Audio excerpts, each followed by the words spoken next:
welcome back to those who've joined us yesterday. Welcome to those coal miners who actually don't think the rest of the industry matters and only rock up for the coal session. You're still welcome, despite that attitude of yours. Welcome to Jacob Mbele, the DG, who was too scared to be on the panel yesterday, but is prepared to be in the audience. When I said to him, dude, where were you? He says, I was ensuring policy certainty. And I went, I pressed my bullshit announcement right there because policy certainty is not so easy. Anyway, the conversation continue. I think the themes of yesterday will flow through to today. Through both the DG, but the team of the DMR, I think we'll get a prepared Minister Mantasi joining us during the day, but then towards the end.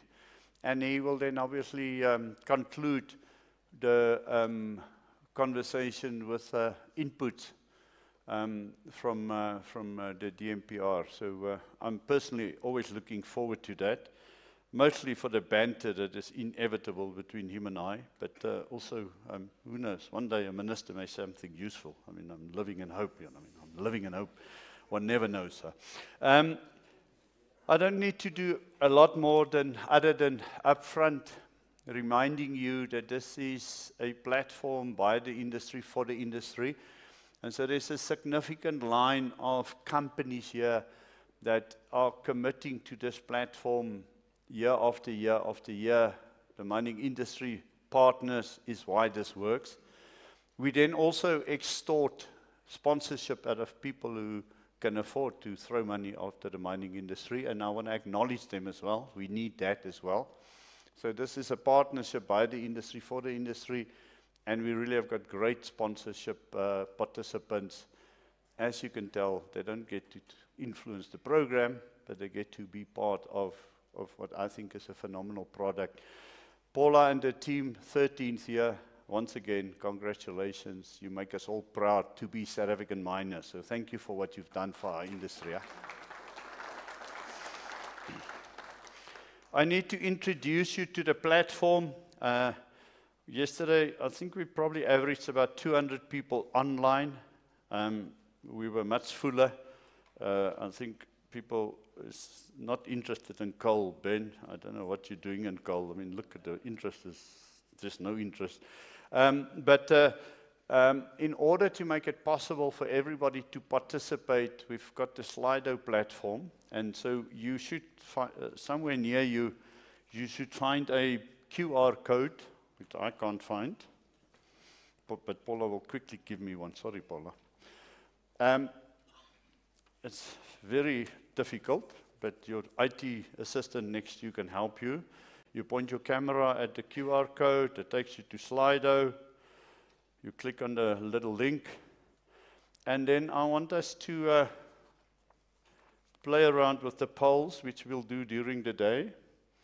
So there should be a poll question up soon. It's a practice question, so don't fall out of your chair for the questions. It's a practice question.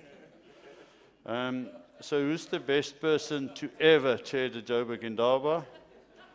Last year's chair, the current chair, or me?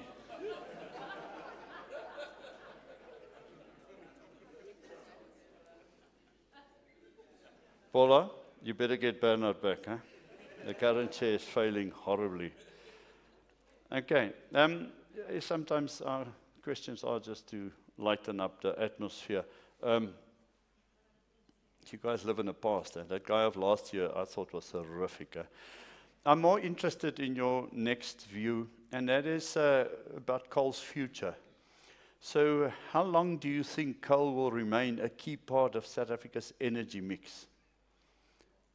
I mean, it's not even to be argued that it is a critical part now, so less than 10 years, 10 to 20 years, or longer than 20 years. In other words, way past my lifetime. My Slido stopped working, so I hope yours is working.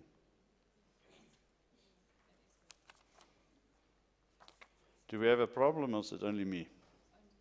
Only me. I'm so relieved to hear that.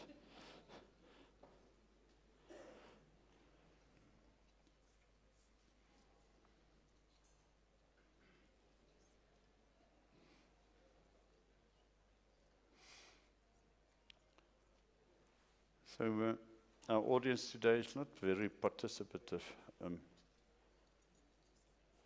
I normally ask, why are you here on day 2?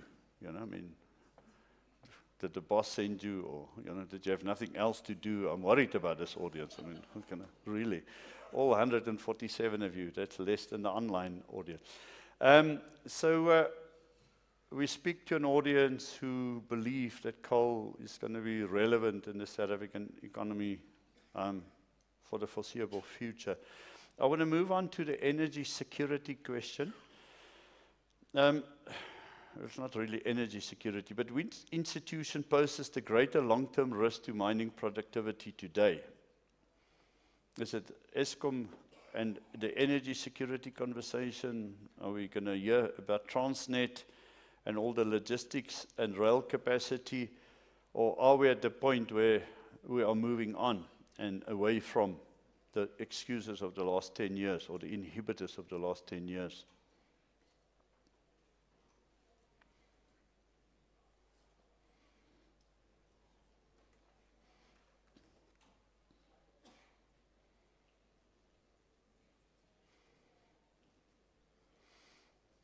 I hope Michelle's got somebody in the audience preparing her for what will be an interesting conversation. If we still blame all of our problems on external agency, poor Michelle's in for a hard time. You can send me the questions you want me to put to her. But obviously, there's no doubt about the relevance of those two entities in the world of mining. So I want to thank you all. You see, it's a simple platform. Most importantly, this is the platform through which you get your questions to me. So my request, and I didn't do it yesterday, so I had lots of fantastic questions arriving at me just after I closed the session. So the trick with getting a question to Ben when he speaks is to type the question in on this platform. It comes through to me. I put it to Ben whilst he's still on the platform, whilst he's still here. So please get that right. So use it, send your questions in, but send them in time so that I can use it.